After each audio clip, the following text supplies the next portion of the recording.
This is Boxing Tickets, and we're here in Dublin at the May Day Mayhem. I'm delighted to be joined with the diva, Cully. It's been a while, Gary. I think it's nearly a year since I last interviewed you. It's been a year, has it? Yeah, I remember the interview we did in Nottingham for the Miguel Vasquez fight. That was a good while back, so yeah, it's good to be back on your channel, mate. It's the last one, obviously, you were still unbeaten. Obviously, that's the last time we've done one, obviously, before May last year. You obviously, the last 12 months, you probably had to come through demons, probably it's fair to say in yourself, but I guess, you did goals and ambitions to get to the very top of the sport, and that things don't go your way sometimes. It gives you a reality check, does it?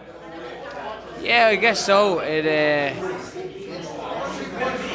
definitely makes you take a backward step and have a look at everything and, I don't know, reevaluate maybe, but it also just makes you realise that this life is, it's a blessing.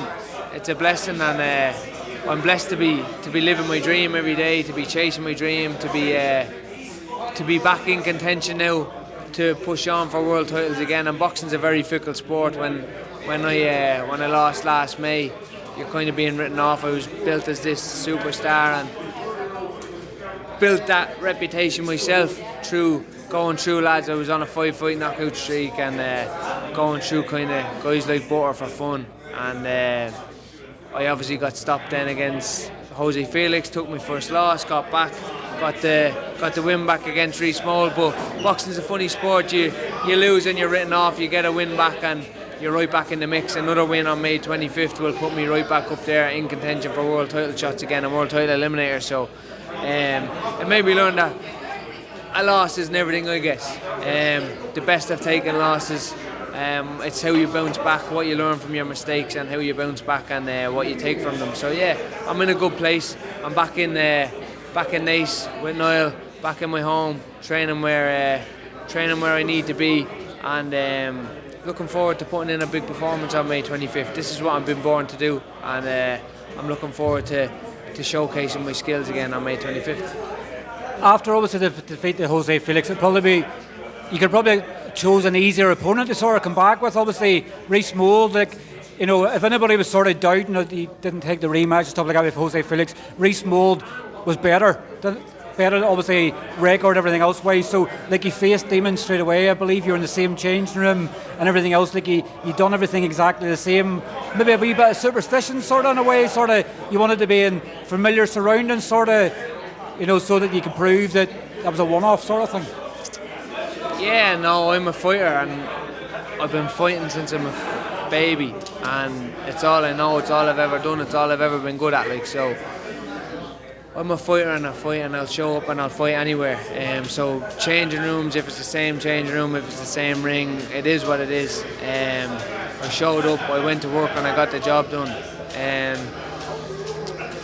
Probably maybe what people would call a difficult fight in Reece Mould. Obviously it was close on the scorecards on the night and stuff, but I'm not in boxing to mess around. I've never been in boxing to mess around. I take the sport seriously. I want to operate at the highest possible level that my talent can take me to. I think that's world level and beyond, and I don't want to be having these comeback fights, let's say, or whatever you want to call them, keep busy fights or all this type of thing. I want to be involved in real fights. Like I said, I'm a fighter.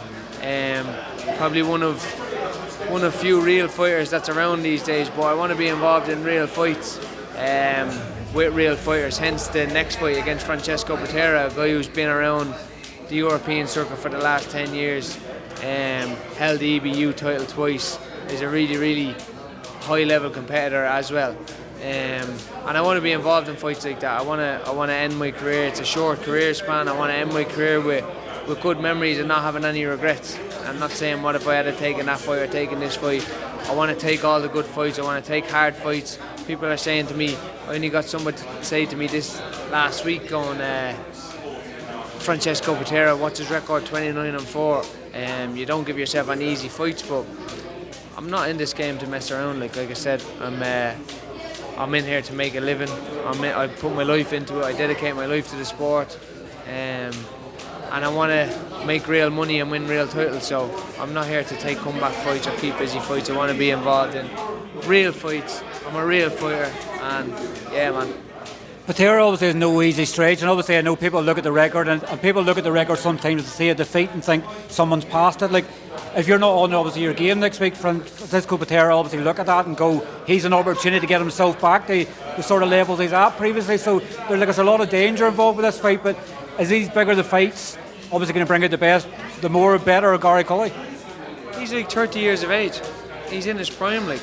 He's not far from finished. He's just been on the scene a long time, which makes me see him as a very, very experienced opponent. I just said he's an experienced cap before this interview, and that's exactly what I see him as. He's been around the block, still only 30 years old. He come on the scene. I think he fought Sean Dodd when he was like 23 years old or something. So he's been at this level for a long time, you know. Just coming off a defeat to Keyshawn Davis, since had 2 wins. So he's obviously got aspirations for himself as well, and still got dreams that he wants to achieve and goals. So, like I say, I'm a fighter, and I'm a real fighter, and I fight real fighters. And I see Francesco Patera as a real fighter, an honest fighter, and a high level fighter. So I've got dreams of becoming a world champion. I'm sure he does too, and we're going to face off, and whoever wins is probably going to end up in an eliminator of some sort. So that's what boxing is, that's what sport is, and I'm looking forward to the challenge. One, I believe that I'll come through with flying colours, one, I believe that I'll really show my skills, show my talent, show my level. But I'm looking forward to getting in there and testing myself and challenging myself against him, because he's a high level opponent. You're not just a fighter now, you're a business owner, Diva Coffee. How's life as a businessman? Yeah, it's good. It's good. I have to shout out my missus, because she's been holding the fort for the last 8 to 10 weeks while I've been in camp. I obviously started it just before Christmas. We got open in the 2nd week of February, and then I was kind of straight back to camp. So I've been in there for my coffee in the mornings, but that's about it. Like, I haven't really been a business owner, so to speak, for the last 8 to 10 weeks. So shout out to my team down there in Diva Coffee Co as well, who hold the fort. My mum, my missus, all the staff down there, they run a tight ship, and yeah, it's good. It's good to do something different, to delve outside of boxing. I have different interests outside of boxing. I'm getting older, I'm maturing in my years, and I'm enjoying it, man. Yeah, so all's good. 7 years of pro, we sort of talked off camera earlier on, 7 years of pro. You're still like a veteran in the sport now, and you're only 28 as well. Like, do you think obviously how time passes by and you're doing adult things now, obviously, you know, looking for the future, obviously your own business and things like that, but you have to sort of put the business to the back burner and obviously focus on your breadwinner, obviously getting yourself to become a world champion as well? 100%. Dreams come first for me, always have done. I give up earning money when I was just fresh out of school as an 18, 19, 20 year old. I give up earning money then because I had a dream of becoming a pro and making this my lifestyle and making it my life and making money from it, and I've done that. I've put in the sacrifices. I'm used to sacrificing. I've been sacrificing a lot over the last, not only the last 10 weeks in this camp, but the last 10 years since I've had aspirations of becoming a professional boxer. I've lived a professional for the last 10 years. I've lived like a professional, I've lived like a monk, I've lived like an athlete. I'm a professional full-time athlete all the time, and that's what comes first for me, is being a professional full-time athlete. I've got, like I say, this career is a short career span.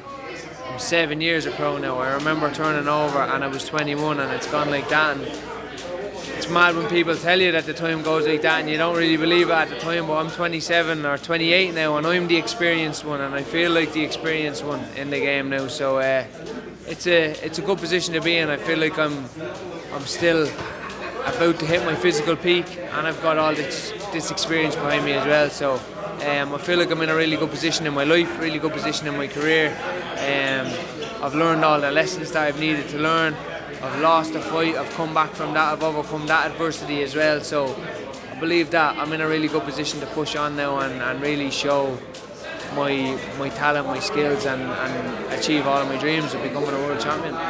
Obviously Unit 3's obviously thriving. Obviously you and Niall's been together thick as thieves since sort of really early days. Are you getting involved a wee bit more with the coaching as well? Obviously seen in Casey Leonard's corner earlier, obviously Paul Noonan in the camp now as well. Are you starting to get involved more with the coaching and sort of looking towards the future, maybe when you hang the gloves up and maybe become a coach yourself? I don't know really. It's more so I train with these guys every single day, and I see them these guys, we created a culture in Unit 3, myself and Niall, 6 years ago when they first ever opened. And these guys have come in, and we've had a lot of people through the doors over the last 6 years, and a lot of people leave because they can't stick with the work that we put in. We're, like I say, professional full-time athletes, and we live like that every single day. And we've had a lot of people come through the doors and leave because a lot of people think they're built for it until it comes down to actually being built for it. And these guys who you see me in the corner with, them guys are people who show up every day and dedicate their lives to it as well, and they live the life and they're built for it. So I believe in them, and that's why I'm in their corners and travelled over the port out to support Kelsey and Aidan back last month. They were in a tournament over there, and I like to show my support to them because they helped me get through training camps as well. They're my training partners. I believe I've been boxing my whole life. I have a good eye for boxing, so I like to give them tips and tricks whenever I can see them as well. And like I say, I'm the experienced man now as well in boxing, in professional boxing. I'm 28, I'm 7 years a pro. These guys have their own dreams and aspirations of becoming professional boxers and winning titles and fighting in Dublin and doing what I've done. So I'd like to pass my knowledge or whatever experience that I've gained over the years, pass it back to them as well. So I believe I have a responsibility to the next generation as well. Just passing the torch on, isn't it? Yeah, exactly. Now I'm not there yet. Like I say, I'm only 28. I've got 5-6 years left in this game at least. But I like to definitely pass on some knowledge. There's loads of experience being gained by myself and Niall over the past 10 to 15 years training together and travelling the world and being in these box cups, and I'd like to pass it on to the next generation and see them do well with it as well, you know. Just finally, obviously, I want to touch on Katie. Obviously, I think it probably maybe came to a shock to you as well. Obviously, a rematch with Serrano, AT&T Stadium. She's making about $6 million as well. Like, what a time, obviously, and I guess that's years of hard work, years of sacrifice, obviously, what Katie's done, obviously, in the women's sport, but I'm sure you're over the moon for Katie. Congratulations to Katie Taylor. What a woman. When would you ever hear of a woman earning $6 million for a boxing fight before Katie Taylor came around? So I say it every time I'm interviewed and asked about her. Katie Taylor's magic. She's been a role model for this country and for my generation and younger generations, older generations. She's the pride of the whole country. She's amazing. What she does is amazing, and she inspires me still to this day. So yeah, to see her eventually earn her flowers, or be given her flowers, let's say, and earn the money that she's always deserved to earn from boxing, and for what she's done for the sport, it's amazing to see. And yeah, I'd like to send her massive congratulations. That's 2 weeks' time, obviously, depending on when I put this out, it'll be 2 weeks' time, obviously, to your fight with patera on the Taylor Catterall card. What can we expect? Obviously, I guess where you've been fully with Niall. Now you know Niall's been in the corner with other camps. I'd probably be we're going to see the best guy, Cully, up. Yeah, another diva performance, let's say. I don't believe that my last fight was a typical diva performance. It was a fight that I had to win, and I had to bite down, and I had to get through, and I just had to win, and I did that. Now it's back to focusing on performances instead of just get in and win and focus on the result. Just once I get out with my hand raised, that's all that mattered in that last fight. But we've been focusing on performing like I know how I can, and I believe I'm going to put in a good performance, a mature performance, show my experience, show my maturity, show all the lessons that I've learned over the last 12 to 18 months, and move on to bigger and better things and keep chasing these world titles. Well, listen, thanks very much for your time. Obviously, it's good to catch up. We'll look forward to obviously seeing you back in action in 2 weeks' time, and hopefully we'll get a good chin wag very, very soon. 100%. I'll see you in Leeds, mate. Cheers, guys. Thank you.